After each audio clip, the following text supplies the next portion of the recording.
आज मैं आपको कार्तिक मास की कोठड़ियों वाली पूर्णिमा की कथा और विधि बताती हूँ। इसकी विधि इस प्रकार है कि सुबह से उठकर हमें सारा दिन कुछ भी नहीं खाना होता, पानी तक भी नहीं पीना होता। अगर आपसे नहीं निभा पाते तो कोई बात नहीं, चाय पी सकते हो। और ये व्रत सुहागन औरतें रखती हैं अपने सुहाग भाग के अच्छी कामना के लिए और अच्छे घर के लिए, बड़े से बड़े घर के लिए हमारे। इसके लिए हमें सुबह उठ के स्नान वगैरह करके, पूजा वगैरह करके और अपना व्रत स्टार्ट कर देना होता है। और शाम को इसकी 3 या 4 बजे के करीब हम अपने घर में या किसी मंदिर में जाकर के ईंटों से अपना घर बनाते हैं। हो सके तो तुलसी जी के आगे अपना घर बनाएं। 2 मंजिल 3 मंजिल ईंटों से मिलाकर बनाया जाता है। उसमें दीपक रखे जाते हैं, 7 या 9 दीपक। वो हमारा एक दीपदान हो जाता है। और उसके बीच में मूली के पत्ते रखे जाते हैं घर में, और थोड़ी सी खील डाली जाती है और थोड़ा सा गुड़ रखा जाता है। उससे हमारा घर जो है वो धन धान्य और हरे भरे से परिपूर्ण रहता है। ये कोठड़ियाँ बनाने का हमारा एक वो है। हम अपने घर की कामना के लिए ये कोठड़ियाँ बनाते हैं। जिनके पास छोटा घर होता है वो बड़े घर की कामना करते हैं, जिनके पास घर नहीं होता वो अपने घर की कामना के लिए बनाते हैं। और अपनी बेटी के लिए अपने घर के पीछे उसके लिए भी घर बनाना चाहिए कि शादी होने के बाद उसको भी अपना घर, परिवार और सुख मिले। और ये हमारी विधि है।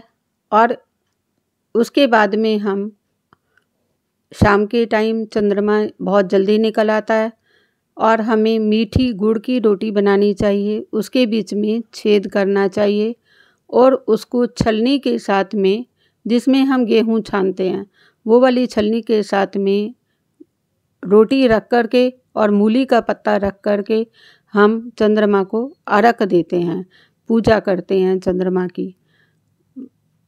फिर हम पूजा करके उस रोटी को हम लोग खुद खा लेते हैं, क्योंकि हमारे वो अपने ही सुहाग भाग का प्रसाद होता है।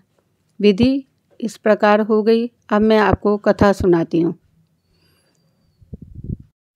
एक राजा था, उसकी 7 रानियाँ थी। उसके पास में सभी कुछ था, लेकिन उसकी संतान नहीं थी। राजा बहुत दुखी रहता था। रानियाँ भी बहुत परेशान रहती थी कि राजा ऐसा न हो कि किसी और रानी को और शादी कर कर ले आए। वह बहुत परेशान रहती थी। और वो कार्तिक महीने में कार्तिक भगवान की पूजा करती रहती थी। उन्होंने सोचा, सभी ने मिलकर एक प्लान बनाया और एक बिल्ली को अपनी बेटी बनाकर और कहा कि राजा महाराज हमारी बेटी हुई है। महाराज ने कहा कि दिखाओ तो सही। तो राजा को बोली कि नहीं, अभी तो आपको नहीं दिखा सकते, जब इसकी शादी होगी तब आपको दिखाएंगे, अभी नहीं दिखाएंगे, अभी तो बहुत छोटी है। तो राजा ने कहा ठीक है। वो बिल्ली के बच्चे को वो लोग पालती रही। और जब वो थोड़ी सी बड़ी हो गई तो राजा ने कहा कि अब उसके लिए तो हमें घर देखना चाहिए। तो उन्होंने राजकुमार के लिए ढूंढना शुरू किया। तो उसकी शादी निश्चित कर दी गई। शादी निश्चित की गई तो राजकुमार जो था वो बारात लेकर आया। शादी होने लगी। तो अब राजा ने कहा कि राजकुमारी को दिखाओ। तो कहने लगे अभी नहीं, इसको हमने, जब ये ससुराल से होकर आ जाएगी तब हम इसको दिखाएंगे। उन्होंने उसको शादी करके उसको एक संदूक में बंद करके और उसके साथ में ही फेरे कराकर और उसको भेज दिया। राजकुमार अपनी पत्नी को लेकर चला गया। जब ससुराल में गई तो उन्होंने कहा कि इसको दिखाओ। तो बोले कि नहीं, इसकी माँ ने कहा है कि जब ये पग फेरे पे वापस आएगी तब इसका मुंह आप देख पाओगे। तो उन्होंने, वो बिल्ली जो थी वहीं पर ही कमरे में रहने लगी और राजकुमार दूसरे कमरे में रहता था। और वो कार्तिक का महीना चल रहा था तो उसकी राजकुमार की माँ जो थी वो मंदिर चली जाती और बाहर से भगवान का कीर्तन करते हुए साधु महात्मा और संत लोग निकला करते थे। तो वो बिल्ली जो थी वो मुंह में तो झाड़ू लगा लेती और अपनी पूँछ पे पोंछा बांध लेती और सारी उसमें जहाँ से साधु महात्मा निकलते वहाँ से वो आगे से झाड़ू लगाती और पीछे से पोंछा लगाती जाती। तो भगवान ऊपर से घूम रहे होते हैं, कार्तिक के महीने में भ्रमण करते हैं कि कौन सो रहा है, कौन भजन कर रहा है, कौन क्या क्या काम कर रहा है। तो वो देख रहे थे तो उन्होंने देखा कि एक बिल्ली का बच्चा मुंह में झाड़ू और पीछे पोंछा लगाकर साधु महात्माओं के निकलने का रास्ता साफ कर रहे हैं। इसको तो आशीर्वाद देना चाहिए। तो उन्होंने उसको ऊपर जल का छींटा डाला और वो तो बहुत सुंदर 18 साल की बहुत सुंदर राजकुमारी बन गई। तो वो भगवान के आगे हाथ जोड़कर बोली कि मेरी माँ और मेरे पिताजी और मेरे पति मुझे कोई पहचान नहीं पाएंगे, आप मेरी एक छोटी उंगली को जो है वो बिल्ली वाला ही रहने दो। भगवान ने वैसा ही किया। जब वो पगफेरे के लिए वापस आई, उसी ही संदूक में वो वापस आई। तो जब आई तो रानियां जो थी वो तो ऊपर छत पर खड़ी थी कि अब तो वो बिल्ली ही निकलेगी और हम जो हैं हमें तो राजा जान से मार देंगे, हमने राजा के साथ बहुत बड़ा धोखा किया है। लेकिन उसको पता था कि ऐसा ना हो कि मेरी माँ के साथ में राजा कोई दुर्व्यवहार करे। वो जल्दी से डोली में से निकल कर के बाहर आ गई, माँ माँ। तो वो कहती हैं ये कौन?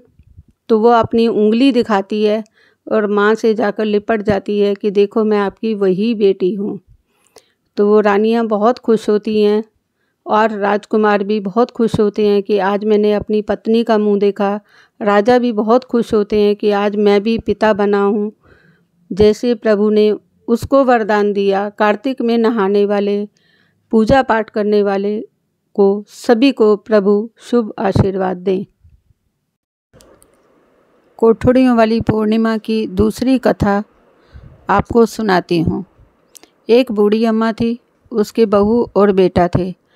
उसका बेटा बाहर जॉब के लिए चला गया और माँ को कह गया कि तुम दोनों घर में रहना, और अपनी पत्नी को कहा कि मेरी माँ की ठीक से देखभाल करना, मैं बाहर जा रहा हूँ। उसकी बहू जो थी वो बहुत ही चतुर और अच्छे स्वभाव वाली नहीं थी। वो अपनी सास को 2 रोटी देती, एक बार में 2 रोटी देती, उसमें से वो 1 रोटी खाती सास और 1 दान कर देती। तो बहू ने सोचा कि इसको तो भूख ही 1 रोटी की लगती है। उसने उसको 1 रोटी देना शुरू कर दिया। वो उसमें से सास आधी रोटी खाती और आधी दान कर देती। तो बहू ने सोचा इसको तो भूख ही नहीं लगती, तो उसने उसको आधी रोटी देनी शुरू की। तो उसने आधी में से भी वह आधी खाती और आधी दान कर देती।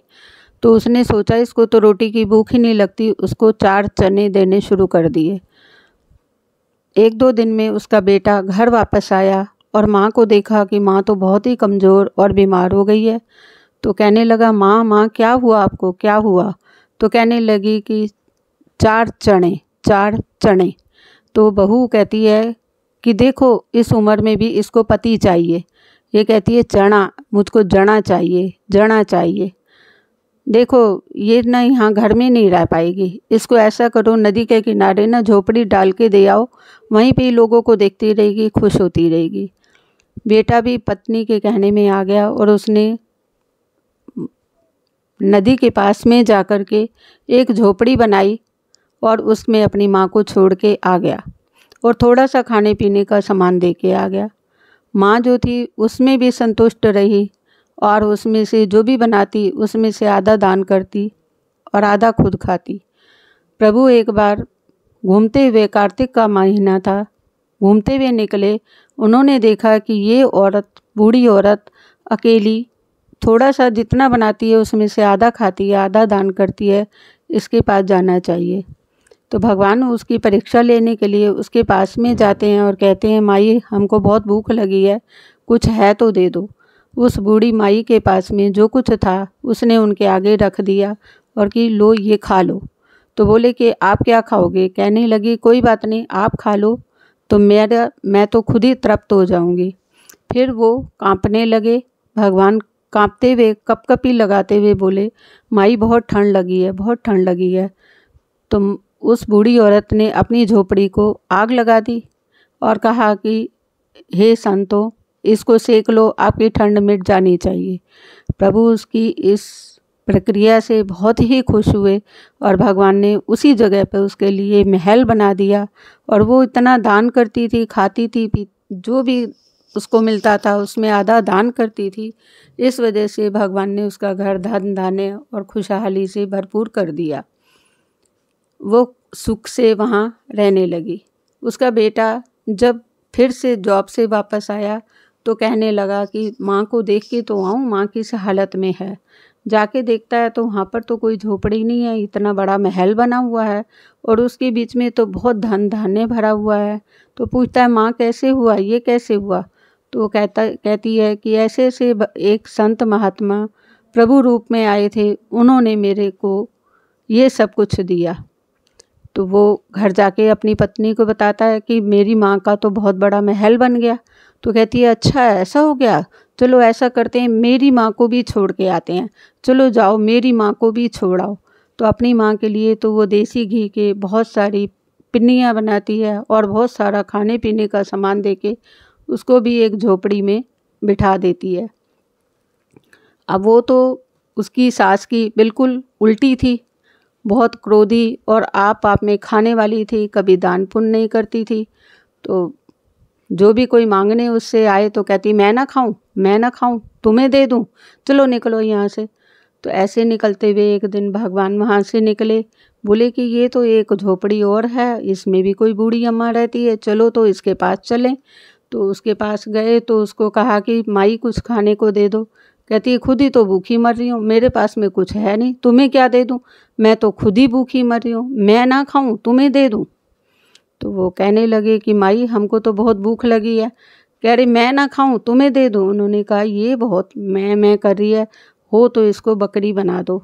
उन्होंने बकरी बनाई, उसको बकरी बना दिया और उसी झोपड़ी में छोड़ दिया। फिर वह अपनी माँ को देखने के लिए गई तो देखती है कि ये तो बकरी बनी हुई है, यहाँ पे तो मेरी माँ थी, माँ माँ माँ वो चिल्लाने लगी। तो वो कहती है कि मैं ही तेरी माँ हूँ। तो माँ ये तुम्हारी कैसे हालत हुई?